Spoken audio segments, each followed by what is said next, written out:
Welcome back to the Crochet Crowd. I'm your host Mikey, and today's workshop is Tunisian, an entrelac in a warped concept.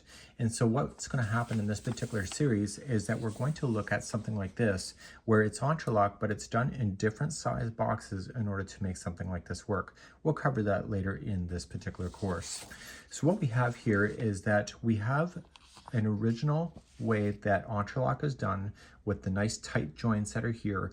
The problem with the tight joints is that it creates a lump on the backside and it makes it for not being very flexible.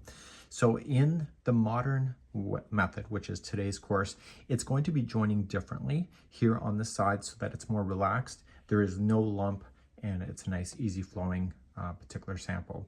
So what I'm going to do with this particular course is that it's going to be in order of teaching you on Tunisian to begin, which this is a Tunisian hook, and then we're going to move on to the warped entrelac at the middle of this course.